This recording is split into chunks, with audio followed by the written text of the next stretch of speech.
율법 학자의 위선과 가난한 과부의 헌금.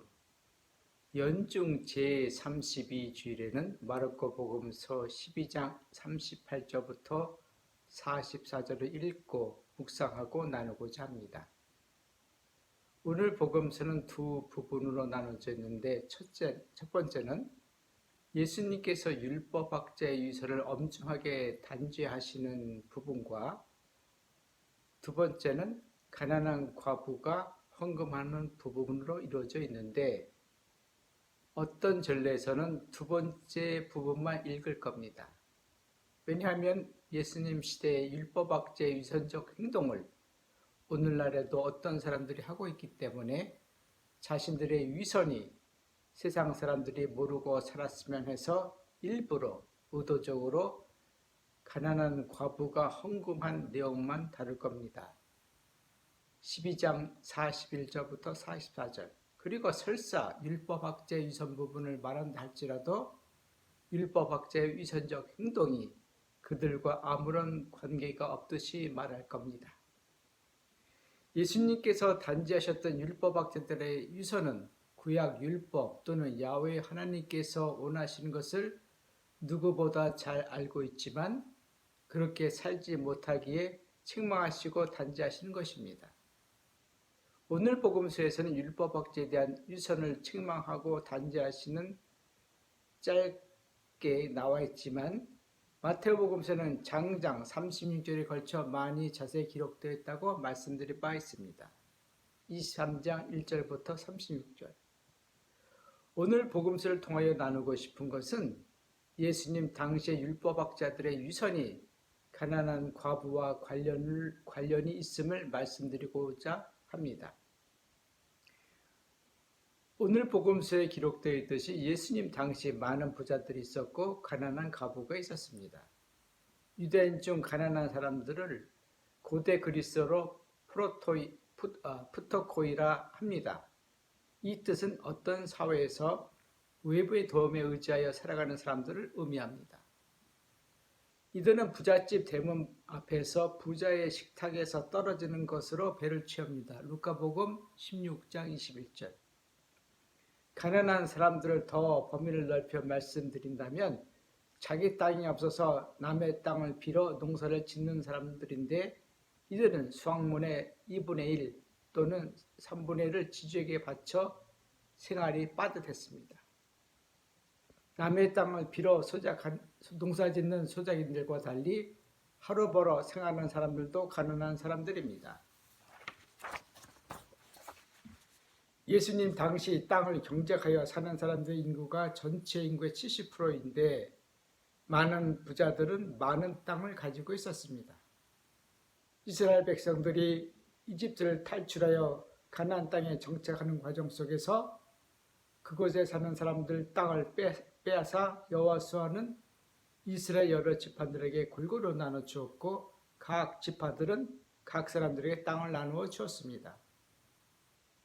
사람들이 정착하여 사는 과정 속에서 어떤 이유로 남에게 땅을 팔게 된 경우가 생기게 되었습니다. 레위기 25장 24절에는 이런 말씀이 있습니다.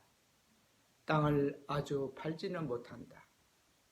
너희는 내 곁에 머무르는 이방인이고 거류민일 뿐이다. 너희 형제가 가난해져 자기의 소유지를 팔 경우 그에게 가장 가까운 구원자가 나서서 그 판 것을 되사야 한다. 구원자가 없거나 대체적 능력이 생기지 않으면 희년에는 그 소유주가 풀려 그는 그것을 되찾게 된다. 희년이란 7년씩 7번 되는 다음 해는 50년을 말하는데 이 해는 땅을 쉬게 전쟁, 노예나 채무 정도를 풀어주고 자기 소유주가 아닌 토지를 산 사람들은 원래 소유주에게 되돌려주는 것을 말합니다. 이에 관한 자세한 것은 레위기 25장 8절에서 20절을 찾아 읽어보시기 바랍니다. 여호와 하나님께서 제도적으로 법적으로 모든 사람들이 자기 소유지가 있게 만드셨는데 이스라엘 사람들이 이를 지키지 않은 것입니다. 역사학자들은 솔로몬 이후 이런 법들이 지켜지지 않았다 하니 이스라엘 백성들은 하나님의 법과 정의를 외면함으로써 하나님의 선택된 백성임을 스스로 포기하게 됩니다. 예수님 당시 가장 큰 부자는 헤로데와 그 가족들인데 헤로데와 그 가족은 로마의 권력층과 가까이 지면서 각종 이권에 개입하여 불을 축소하게 됩니다. 헤로데와 유대한 부자들은 자주석 꽃과 고운 아마포를 입고 날마다 즐겁게 호락에 삽니다. 루카복음 16장 19절. 그리고 성전이나 회당에 갈 때는 금가락지를 끼고 화려한 옷을 입고 갑니다. 야고보서 2장 2절. 이스라엘 사람들이 야훼 하나님의 법규를 지키지 않고 실천하지 않는 것은 율법학자들이 제대로 야훼 하나님의 법규를 지키도록 목소리 높이지 않았고 그들 역시 하나님의 법규를 지키지 않고 살았기 때문입니다.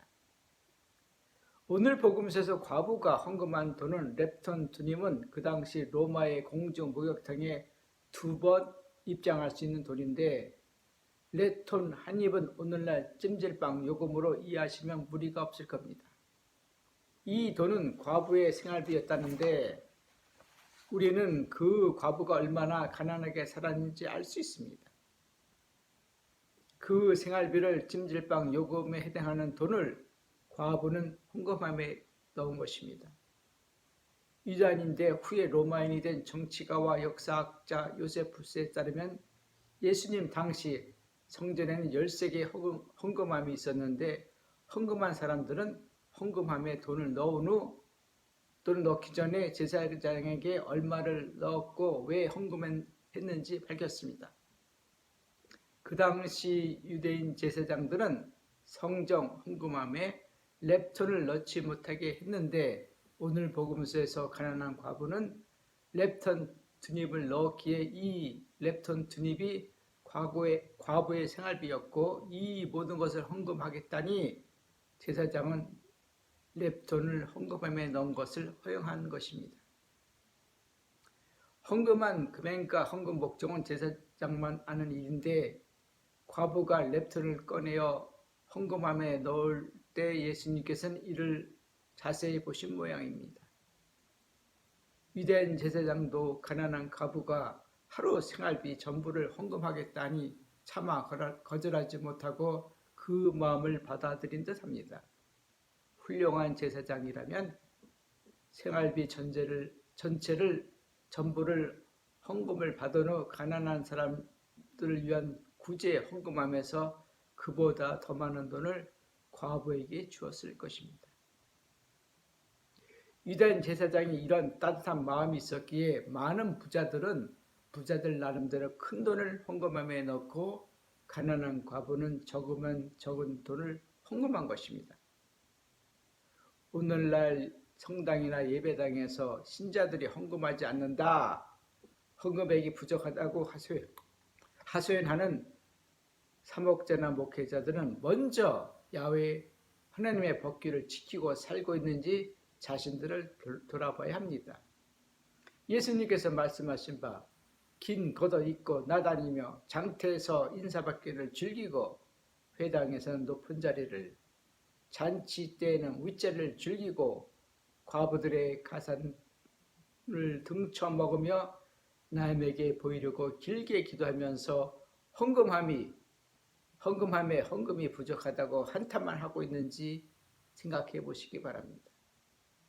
예수님 당시 성전 13개 헌금함에 돈이 가득 차기를 원하시면 먼저 인간적 따뜻한 마음과 예수님이 하지 말라는 행동과 말을 하지 않았으면 합니다.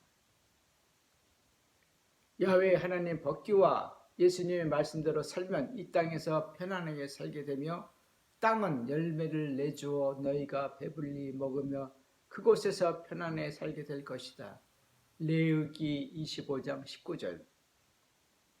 좀 더 범위를 넓혀 말씀드리자면 이 땅의 모든 사람들이 힘들게 사는 것은 예수님 당시 헤로데와 율법학자들이 야훼 하나님 법규와 예수님 말씀대로 살라고 했는데 그렇게 살지 않기 때문입니다. 이 복음서를 통하여 묻고 싶은 것은 왜 우리는 율법학자가 되었는가? 왜 우리는 헤로데 왕 같은 정치를 하고 있는가? 자기 자신한테 물었으면 합니다. 고맙습니다.